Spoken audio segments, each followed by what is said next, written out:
Assalamualaikum warahmatullahi wabarakatuh. My name is Hidayati Ridholla. My student ID is 20018066. So in this video, I would like to review about our material and my experience. During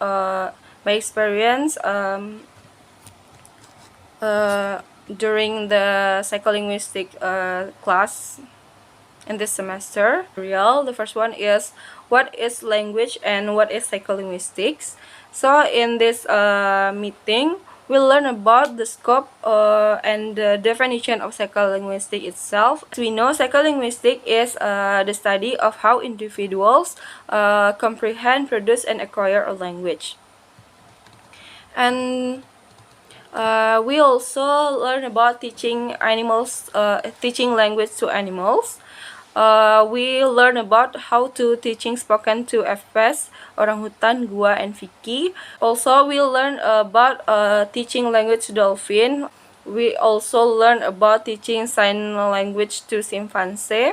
In the next meeting, we learn about wild or feral children and isolated children language development.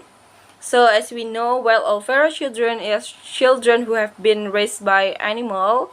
For example, Victor who raised in the jungle, and he wasn't talking any words. And also we learn about isolated children. Isolated children is the children who has been isolated from social life. Example, Jenny was isolated by her father. The next meeting we'll learn about the language of the deaf. So there are two types of sign language. One that related to ordinary speech-based language, and one is independent of ordinary language. Sign language based on the speech of ordinary language can be divided into two different kinds. One is represent the morpheme, so we call it M&M, morpheme by morpheme, and speech, and one that represents spelling or orthography, we call it finger spelling or letter by letter. Next, we learn about how children learn language. So overall, there are three stages of language development which occur in familiar pattern. So when children learning to speak, understand, and communicate, they follow an expected series of milestones as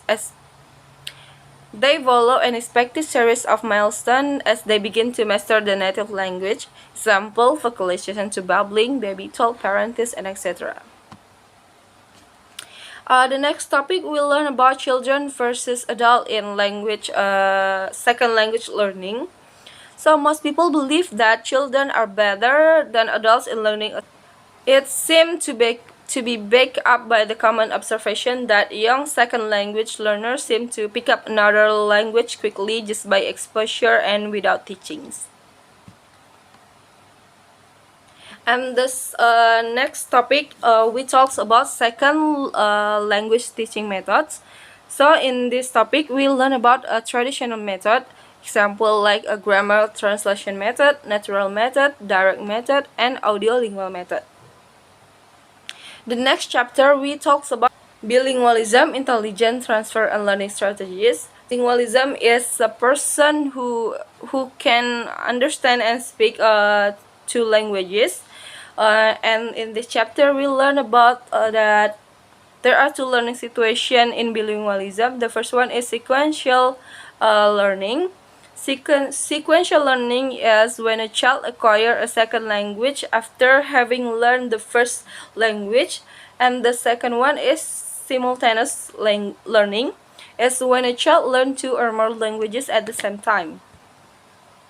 And the last topic we learn is about learning and language and brain.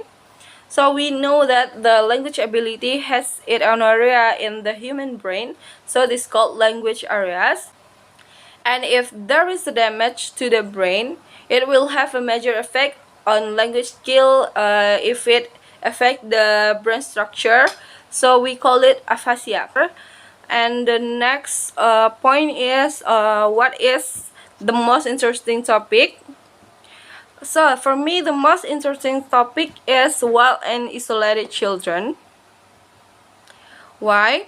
because I lack of literacy before, and this is a new knowledge that makes me interested. That there are cases like people who grew up in the forest with animals, and they can even speak and consider themselves animals. Also, isolated children also made me realize that vocabulary input of children is very important. Even though the child is born normal but never gets language input, it causes them not to be able to communicate with others. And the next point is how this subject or class could help me as a future teacher. So in this class, we learn about the psychology of a person, of a person. So one of the material we learn is about children and adults for in learning second language. So I think this topic very helpful for me as a future teacher. Why? Because in this material there are social situations, one of which is in the classroom, which is a stage or factor that turns out to affect the language skills of my student later.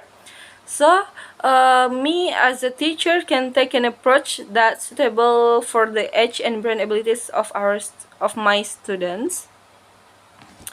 And of course, teaching children and teenagers is different because their brain ability to learn language is also different. So I can understand if my students who are already teenagers might find a difficulty in learning English language. So I will guide and teach them so they will be able to understand, to communicate, and they will like an English subjects. So my comment for this class is the first is advantages or the strength of this class is it was fun when there is a game before we start the presentations. So I really like the games, and I have never been penalized so far. And all groups are very on time in presenting the result because no one is off task. And in my opinion, the disadvantages of this class is because the class start 7 a.m. Personally, it was my problem. So my house is so far from the university, so I have to leave home at 7:20 is the latest time. But I was never late, and I was always the first person who to arrive in our class. And my impression of this class is I was very surprised when Mr. Rifki have said, "We have an exam today. Put away all books, cell phone, and nothing in your table." But it turned out that there is a quiz, so that's not scary, but only make me surprised. Even though my score is not good, but I like it. And that's all for me. Thank you, Mr. Rifki, for being our lecturer in this semester. So and I apologize for any intentional or unintentional mistakes. Assalamualaikum warahmatullahi wabarakatuh.